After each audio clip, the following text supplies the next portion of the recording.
Step forward, boy. Are you ready to give your life to Isakaba? Now kneel before Isakaba. Yes, Baba. I am ready. Stop! His spirit rejects us. His head is too strong. He can't join us unless we want to bring calamity on ourselves. Just leave us now. I still remember that night. The chants, the smell of smoke, the circle of men dressed in black, their faces half hidden by shadows, and me, standing right in the middle, wondering what in the world I had gotten myself into. The leader lifted a calabash filled with smoke, muttering words I didn't understand. Suddenly, the whole room went wild. Candles flickered, the wind roared even though we were indoors. Then a voice, loud and sharp, screamed from nowhere. "Stop! His spirit rejects us. His head is too strong." The men stepped back. One of them pointed at me and shouted, "Leave this place." I didn't wait to hear more. I ran. I didn't even know where my slippers went. All I knew was that I had escaped something deadly. You might be wondering how I ended up there in the first place. Let me tell you. Life was hard for me. So hard that sometimes hunger felt like a second skin. Every morning I woke up before sunrise to look for any work I could find. I washed cars, I carried goods at the markets, I sold recharge cards, I worked as a delivery rider, weaving through traffic all day. I painted people's houses until my hands ached. For a few months, I even worked in a small marketing company, wearing borrowed shirts and smiling at clients who never looked twice at me. I helped people move furniture, cleaned shops, did anything that would put food on my table. But no matter how much I worked, I could never catch up. The bills stayed bigger than my pocket. Meanwhile, my old friends were suddenly living large. They drove new cars, wore designer clothes, bought the latest phones, and flooded social media with money and laughter. They called it soft life. And me? I was still hustling just to buy Gary. Sometimes I scroll through their pages at night, staring at their flashy posts and wondering if God had forgotten my name. I won't lie to you, it hurt. It made me question everything. But my mother never gave up on me. Every evening when I came home tired and angry, she would sit beside her Bible and say, "My son, the God I serve is not asleep. One day he will surprise you. Just be patient." I would nod, but deep down, patience was the last thing I wanted. You can't feed hunger with hope.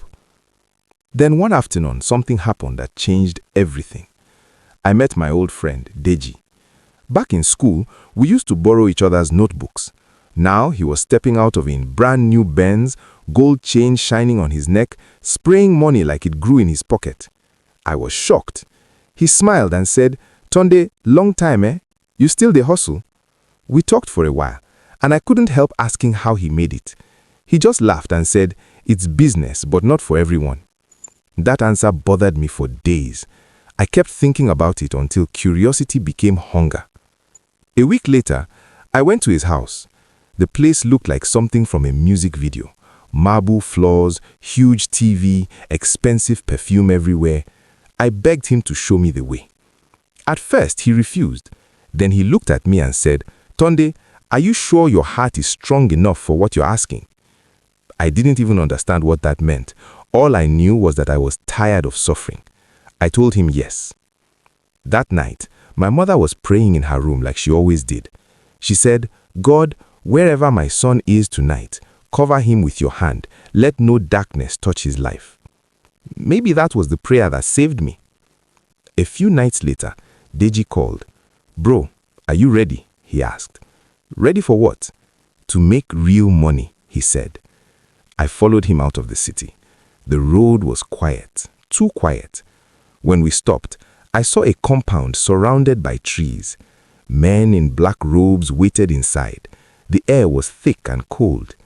Deji whispered, "Be calm, just follow my lead."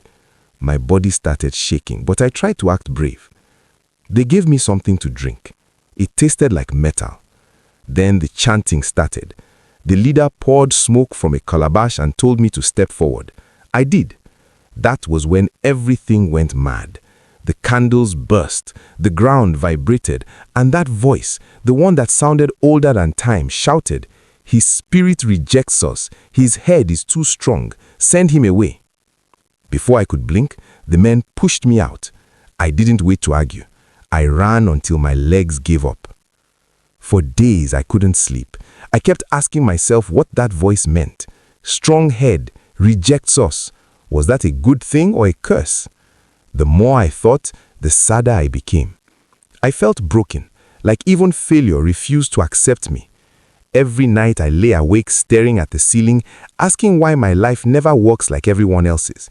People do these things and come back rich. Why did my own turn different? I was angry, confused, and ashamed all at once. I just wanted life to be easy for once.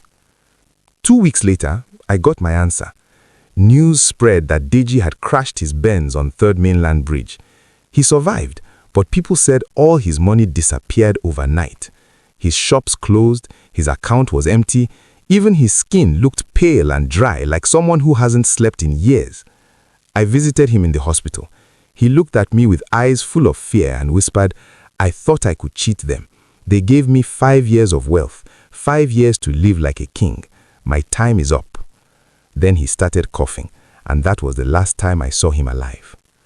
When I walked home that night, the city lights looked different. Everything that used to shine suddenly felt fake. When I opened our door, I found my mother on her knees praying again. She looked up and saw me crying. She didn't even ask what happened. She just said, "Now you understand why God said wait." I nodded because there was nothing else to say. Since that day, my life hasn't magically changed. I still hustle. I still wake up early and work late, but I do it with peace in my heart. I'm no longer jealous of anyone's shine. I know what it can cost. I tell people now, if your time has not come, don't force it. If a door opens too quickly, ask who built it.